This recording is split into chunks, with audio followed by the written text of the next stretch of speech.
দিয়েছি। মর্মবিত হচ্ছে না স্যার। আমি না তো বলি না, হাও বলি না, সিদ্ধান্ত হয়নি। আলাদা করে আমি রেলওয়ের ওদের জন্য বলবো যে তোমাদের জন্য আমি দেখলাম, কিন্তু ওরা যেটা বলেছে ওভারটাইমের ব্যাপার ছিল ওদের যে ইস্যুটা, সেটা আমরা সলভ করেছি। আমরা বলছি ঠিক আছে, ওভারটাইম ইস্যু করবো। স্যার, আজকে রেলমন্ত্রী বলছেন যে রেলের যে বিষয়টা সেটার জন্য আপনার মন্ত্রণালয়ে অর্থ বরাদ্দ চাওয়া আছে, এখন আপনি যা করবেন সেটাই। এটা শুনুন,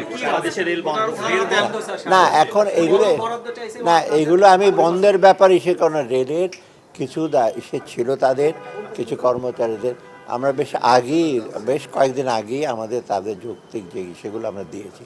তারপরে তারা কেন করেছে এটা তাদের ব্যাপার।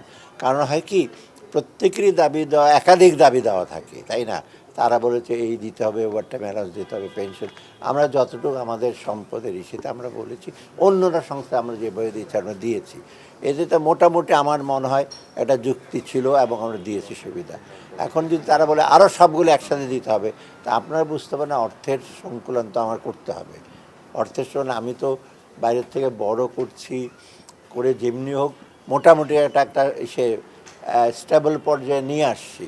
অতএব এখন যদি অন্য অন্য দাবি দাওয়াগুলো এগুলো দরকার হলে মন্ত্রণালয় ইস্যু করবে। অতএব এইখানে কিন্তু আমার এখন যখন আসে যৌক্তিক কিছু থাকলে সাধারণত অর্থমন্ত্রী থেকে আমরা মানা করি না।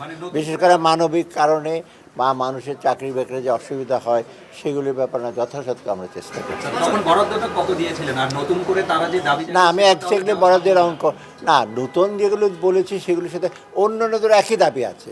অর্থাৎ আমি তো আলাদা করে আমি রেলওয়ের ওদের জন্য বলবো যে তোমাদের জন্য আমি দেখলাম, কিন্তু ওরা যেটা বলেছে ওভারটাইমের ব্যাপার ছিল ওদের যে ইস্যুটা, সেটা আমরা সলভ করেছি। আমরা বলছি ঠিক আছে, ওভারটাইম ইস্যু করবো।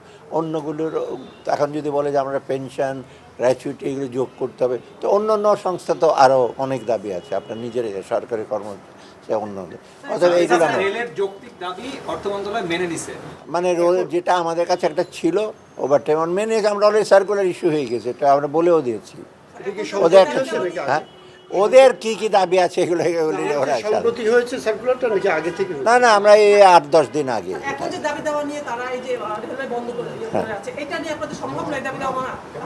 সেটা আমি কিছু বলতে পারবো না, সময় তো রেলওয়ে মন্ত্রী বলবে, রেলওয়ে অ্যাডভাইজার আসছে আমার কাছে আসবে। মহার্ঘ ভাতা এখন আমরা ডিসিশন নেই না এখনো কিছু। স্যার, কেউ কেউ বলছে যে সিদ্ধান্তটা ঘোষণার পরও সিদ্ধান্ত থেকে সরে আসছে সরকার। ঘোষণা কে দিল?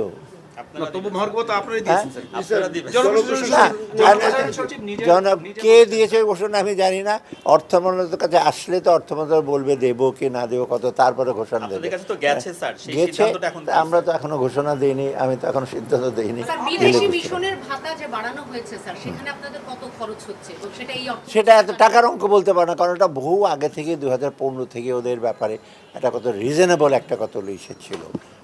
আজকে কত 10-11 বছর হয়ে গেছে, এবং আমরা পুরো পৃথিবীর অন্য দেশ যাচাই বাছাই করে তা আমরা দেখেছি বাংলাদেশেরটা one of the lowest allowance. অতএব আমরা যে হঠাৎ করে দিয়ে দিয়েছি তাদেরকে ওরা দাবি করে তা না, এবং যতটুকু চেয়েছে তাও তো দিই না, আমরা যুক্তির সাথে দিয়েছি। হচ্ছে না স্যার। আমি না তো বলি না, হাও বলি না, সিদ্ধান্ত